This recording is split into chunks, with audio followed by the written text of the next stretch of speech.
June 7th, 1944. Shortly after dawn, at a headquarters near Paris, General Leo von Schweppenberg studied the map spread across his operations table. The pins marking his panzer divisions formed a pattern he had designed himself. Panzer Lehr moving from Chartres, the 12th SS Panzer Division advancing from Lisieux.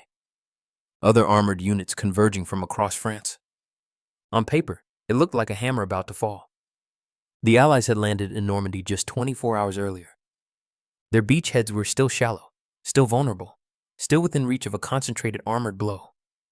If Guyar's panzers could reach the coast by nightfall on June 8th, they might still throw the invasion back into the English Channel. Guyar had spent 2 years preparing for this moment.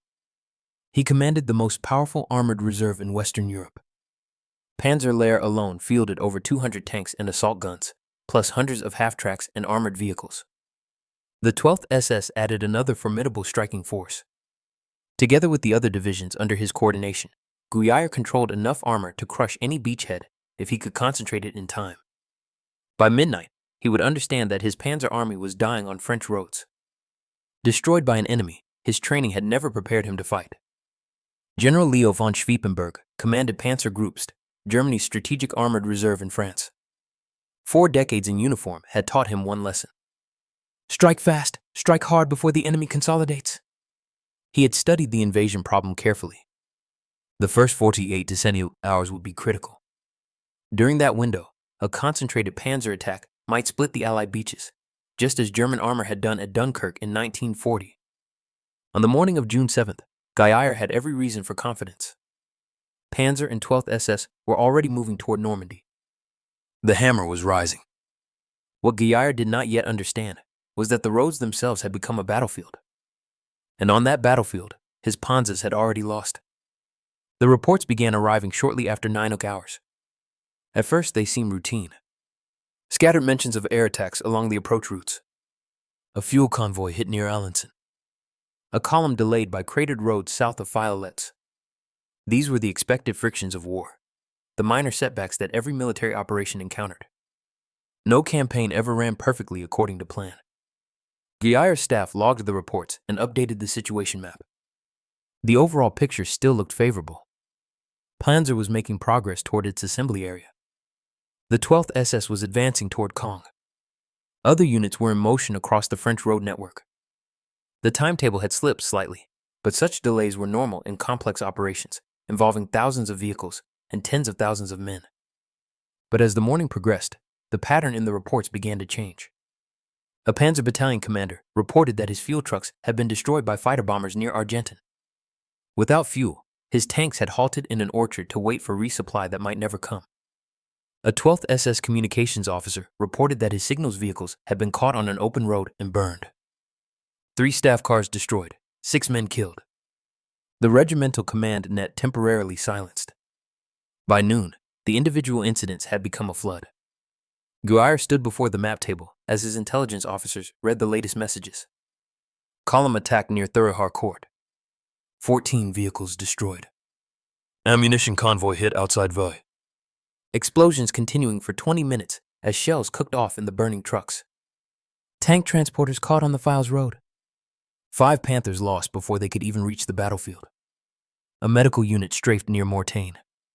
Ambulances burning alongside the road. Wounded men dying in the wreckage.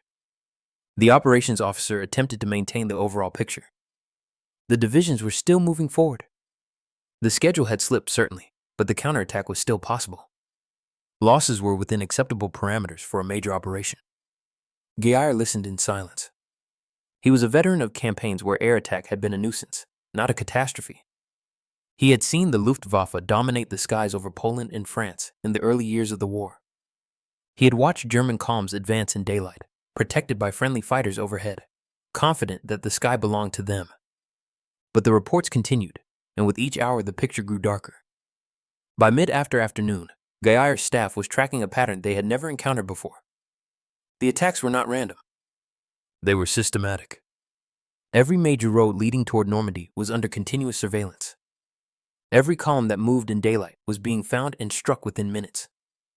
The enemy seemed to know exactly where German units were, exactly when they would be vulnerable, exactly how to destroy them piece by piece.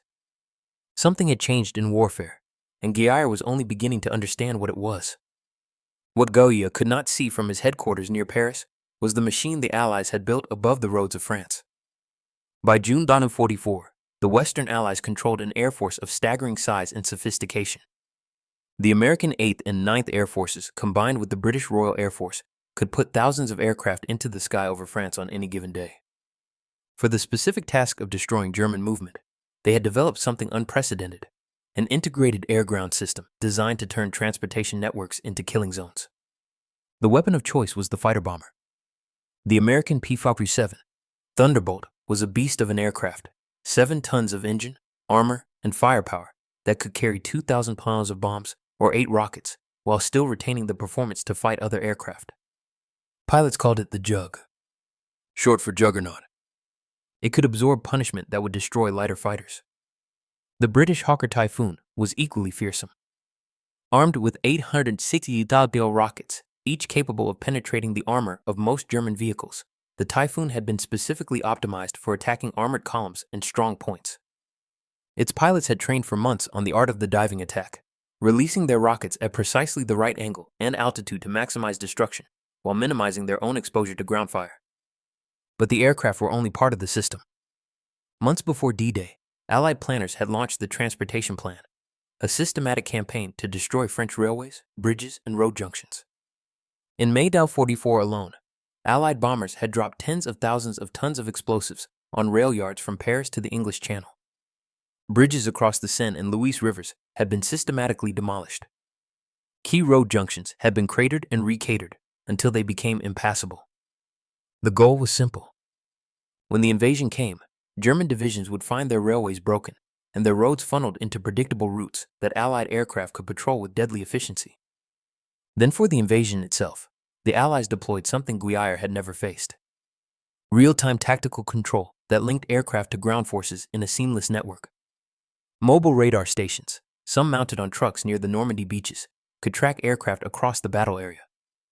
Ground control centers maintained radio contact with fighter bomber squadrons, directing them toward targets reported by reconnaissance flights or forward observers. Army liaison officers at Corps headquarters could request airstrikes and see aircraft overhead within minutes. The entire system was bound together by radio networks and standardized procedures that allowed instant communication between ground and air. The result was a network that functioned almost like a living organism. A German column would begin moving on a French road. Within minutes, a reconnaissance aircraft or a ground observer would report its location. The report would reach a control center. Controllers would vector the nearest fighter bombers toward the target. Pilots would dive out of the sky, release their weapons, and climb away before the Germans could organize effective anti-aircraft fire. Then another flight would arrive, and another. The attacks were relentless, methodical, and devastatingly effective. German soldiers who survived these attacks described the experience as being hunted. There was no safe time, no safe route, no safe distance from the battlefield. The sky had eyes everywhere, and those eyes directed weapons that struck without warning. On June 7, 1944, the P-47 of the American 9th Air Force flew over 2,000 fighter-bomber sorties in support of the Normandy landings. The RAF Typhoons added hundreds more. Every major road within 100 kilometers of the beaches was under continuous patrol from first light until darkness fell. Guière's panzer divisions were not advancing into battle. They were advancing into a trap, and the jaws of that trap were closing with every hour that passed. By 1500 hours on June 7th, the reports reaching Panzer Group West headquarters had become impossible to ignore. Panzer Division, the elite formation that Guière was counting on to spearhead the counterattack, was bleeding on the road south of Caen. The division commander, General Fritz Berlin, had reported that his columns were under continuous air attack. Fuel trucks were burning. Ammunition vehicles were exploding. Half-tracks carrying panzer grenadiers were scattered across the French countryside. Their crews seeking cover in ditches and orchards, wherever they could find shelter from the aircraft circling overhead. Berlin himself had nearly died that morning. His command car had been strafed by Thunderbolts while crossing an open stretch of road near Argentine. He had survived only by throwing himself into a ditch while machine gun bullets stitched patterns in the earth around him. When he emerged, shaking with adrenaline, his car was burning, and 2 of his staff officers were dead. The general who was supposed to lead the counterattack had spent an hour hiding in a drainage ditch like an infantryman. The tanks themselves often survived individual attacks. A Panzer IV, or a Panther, could absorb machine gun fire, and bombs had to strike close to destroy such heavily armored vehicles. But the tanks could not fight without fuel. They could not fight without ammunition. They could not fight without the infantry and artillery that made them part of a combined arms formation, capable of sustained offensive operations. And all of those supporting elements were being systematically destroyed. Berline's war diary recovered after the war recorded the scale of the destruction.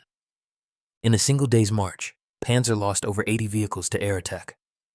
Most were soft-skinned transports, fuel trucks, and support vehicles, but the losses included 5 tanks destroyed before they ever saw an enemy ground unit.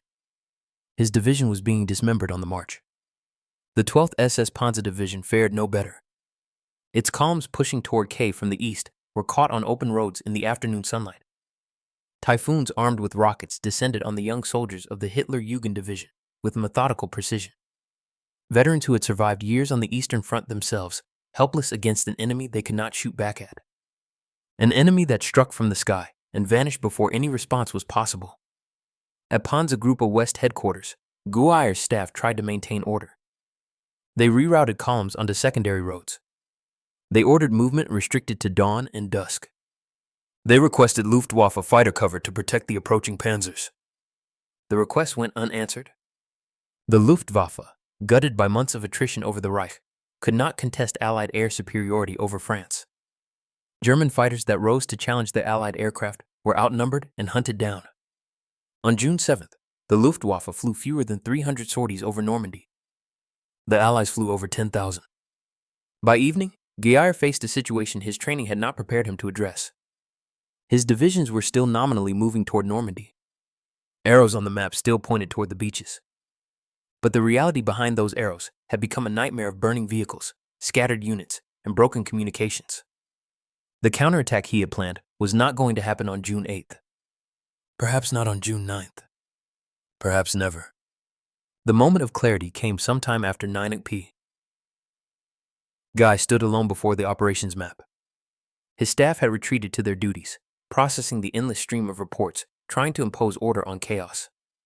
The headquarters was quiet, except for the clatter of teleprinters and the murmur of radio operators speaking in low voices. The map showed what should have been happening. Arrows converging on Kun, divisions massing for the decisive blow, the armored fist preparing to strike. But Gueyer had spent the day reading casualty reports, logistics summaries, and increasingly desperate messages from his divisional commanders. He knew what the arrows concealed. Panzer had lost perhaps 30% of its transport capacity in a single day's march. The fuel trucks that survived were nearly empty, and resupply convoys were being destroyed faster than they could be organized. The 12th SS had arrived near Caen, with its units scattered across kilometers of French countryside. Its fuel reserves nearly exhausted, its communications disrupted. Other divisions were still days away, crawling forward on damaged railways and cratered roads. The concentrated armored blow he had envisioned was already impossible. His divisions would reach the front eventually, but they would arrive piecemeal, exhausted, under strength, short on fuel and ammunition. They would be fed into the battle one unit at a time, as reinforcements rather than as a striking force. And the Allies, they were landing more troops every hour, more tanks, more artillery, more of everything. By the time Gueyer's panzers could mass for a coordinated attack, the beachhead would be too strong to break. Gueyer had spent his career studying armored warfare. He understood the mathematics of concentration, the physics of breakthrough, the logistics of exploitation. He had mastered the art of moving large formations across hostile territory to strike decisive blows. But he had never faced an enemy who could see every movement and strike every column. He had never fought a war where the roads themselves were the battlefield, where the approach march was the battle, where formations were destroyed before they could deploy. He understood now the war he had trained for. The war of tanks against tanks, of concentration and maneuver, of decisive armored thrusts. That war was over. A new kind of warfare had replaced it. A war of systems and networks and information. A war where the side that controlled the sky controlled everything beneath it. Germany had lost that war before the 1st Panzer rolled toward Normandy. Gueyer continued to issue orders. He continued to coordinate movements and allocate resources. He did his duty as he had always done. But somewhere in the quiet hours of that June night, he stopped believing his panzers would throw the Allies back into the sea. The mathematics no longer permitted it. The days that followed confirmed what Guyair had understood. On the night of June 7th, his panzer divisions reached the Normandy front. Eventually, Panzer Lehr engaged British forces around Tillisur. The 12th SS fought fiercely near Caen, earning a fearsome reputation for tenacity and skill that impressed even their enemies. Individual tank battles produced moments of tactical success. German crews, many of them veterans of the Eastern Front, fought with skill and determination. But the strategic moment had passed. By June 9th, over 300,000 Allied troops were ashore. By June 12th, over 400,000 tanks, artillery, ammunition, fuel, all of it flowed across the beaches in quantities that dwarfed German logistics capacity. The beachhead that might have been vulnerable on June 7th had become an unbreakable fortress by June 10th. The counterattack Guyair had planned was never launched. Instead, his divisions were committed to a defensive battle, trying to contain an enemy whose strength grew every day while German strength slowly bled away. On June 10th, 3 days after the invasion, the Allies located Guyair's headquarters near the village of Lane, southwest of Caen. Intelligence from aerial reconnaissance, radio intercepts, and resistance reports had identified the concentration of vehicles and communications equipment. Shortly before 1900 hours, a force of RAF Typhoons and medium bombers struck the headquarters compound. Bombs and rockets saturated the area. Staff officers were killed at their desks. Communications equipment was destroyed. Maps and plans were scattered or burned. Guyair himself was seriously wounded by shrapnel, fragments tearing into his body as he tried to reach shelter. The attack on Lane destroyed Panzergruppe West as a functioning headquarters. Command and control of German armored operations in Normandy devolved to improvised arrangements. Guyair was evacuated to a hospital in the rear and eventually relieved of command. In his post-war writings, Guyair reflected on what had happened. He did not blame his staff or his soldiers. He did not claim that better tactics or earlier movement could have changed the outcome. He blamed himself and all German commanders for failing to understand how completely the nature of warfare had changed. The decisive battle, he wrote, was not fought at the beaches. It was fought on the roads leading to the beaches, where Allied air power erased Germany's last hope of concentrating enough force to matter.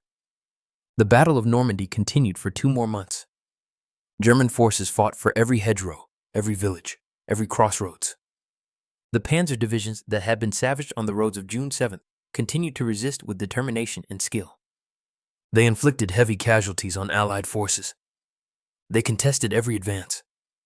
They made the liberation of France a bloody, grinding struggle that cost tens of thousands of lives on both sides. But none of it changed the fundamental equation that had been established in those first 24 hours. The Germans were fighting a defensive campaign now, trading space for time, bleeding strength they could not replace. The initiative had passed to the Allies and would never return. The window for reversing the invasion had closed within the first 24 hours. When we ask what decided the fate of D-Day, the answer may lie less in the drama of Omaha Beach and more in the burning convoys scattered across the French countryside. The Allied soldiers who stormed the beaches deserved their place in history, but so did the pilots, the controllers, the radar operators, and the logistics officers who built a system that destroyed Germany's armored reserve before it could fight. In 1940, German panzers had advanced across France in sweeping, fast-moving formations, while the sky remained, if not friendly, at least contested. The Luftwaffe had protected those columns, had strafed enemy positions, had kept Allied aircraft away from the vital roads and rail lines. In 1944, the German armored reserve tried to repeat that miracle under completely different conditions. The roads that had once been highways to victory had become killing grounds. The concentration that had once been the key to breakthrough had become impossible under the watching eyes of Allied reconnaissance. Systems defeated courage. Mathematics defeated will.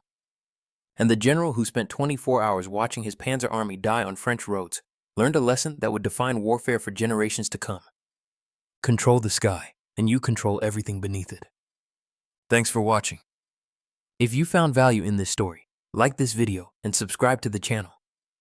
We focus on bringing you the forgotten stories and nuanced truths of World War II that deserve to be remembered.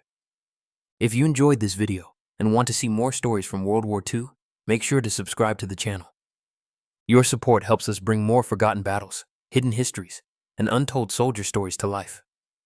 And let me know your thoughts in the comments. What event or perspective would you like to see next? I read every comment.